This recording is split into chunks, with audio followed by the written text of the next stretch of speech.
Okay, so I want to walk through the hierarchy that I've been using to identify what's going on, because the news cycle is crazy. It's very difficult to believe what you hear, and so I've actually built out this entire spectrum of all the different things that I have read somewhere, somehow. It gets very crazy, so just FYI, this is like the full spectrum of things that could happen that I can tell.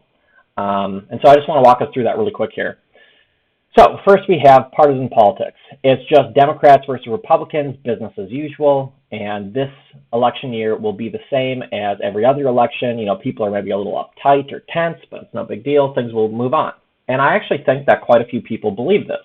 So that is the kind of the first level here of what could be happening in our country. We've got another level, though, which is that there's actually a uniparty. So in this dynamic, we would actually have a uniparty that is competing for resources against the populist or the citizens. And actually that is, I just did a video on this as part of my thoughts on DC, where I said, you know, what I really felt like is that, you know, we had huge populist movements for George Floyd and for Bernie Sanders and for Barack Obama, Hope and Change, and for Donald Trump. When we look at our political system right now, a lot of us are tending to think that it is a left and right system, that we have Democrats and we have Republicans, and that they're divided on the left-right spectrum. And that's what I thought for a long time too.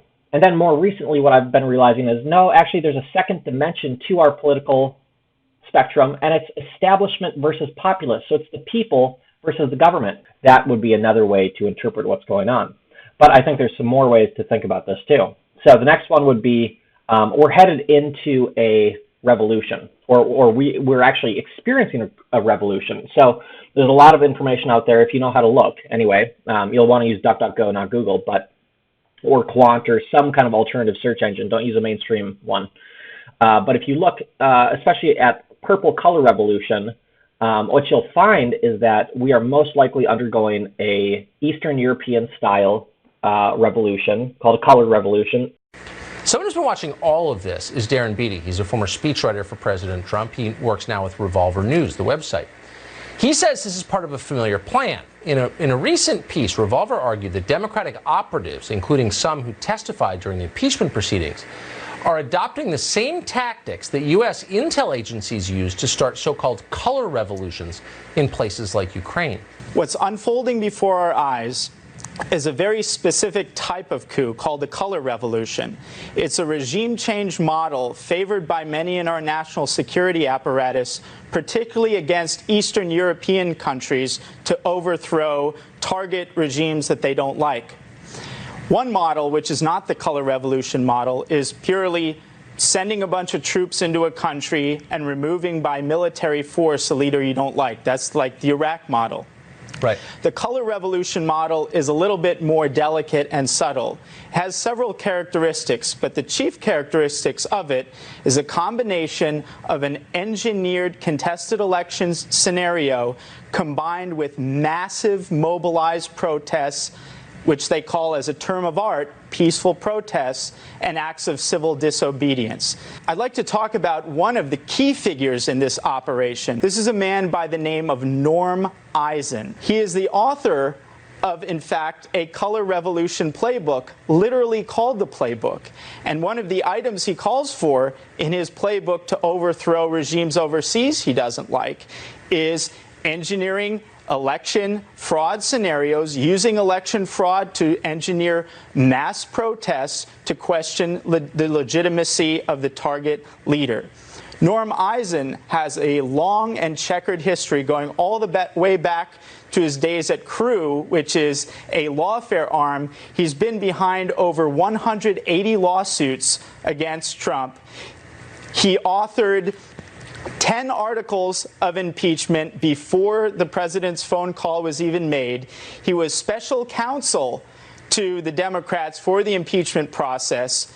It typically happens when, when they're trying to topple a government. There will be a series of things that include a false election or a race riots and race wars, things like that. So, we are undergoing a series of events that are very similar to this model.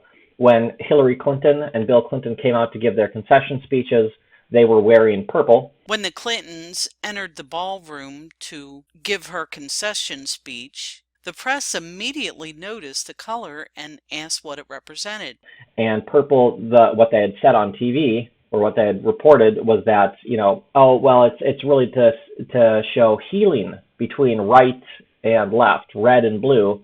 We're going to show them healing with this color of purple, this unified color. Clinton spokespeople claimed it was to represent the coming together of Democratic Blue America and Republican Red America into a united purple blend. What it was actually more likely to be is a call for revolution from both sides of this uniparty. So the uniparty is the establishment players, the politicians, and the business people on both sides, left and right, red and blue, to come together and unite in opposition to Trump and the populist movement.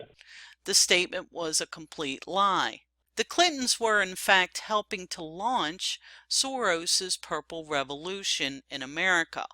The Purple Revolution will resist all efforts by the Trump administration to push back against the globalist policies of the Clintons and soon-to-be ex-President Obama.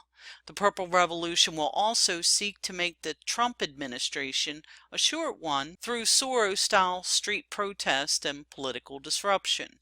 It's my belief as well it's to stir up so much havoc that the administration and Congress will not have time to even think about prosecuting Hillary Clinton. So revolution also, you can think of this as like civil war, right? There's a lot of talk about civil war.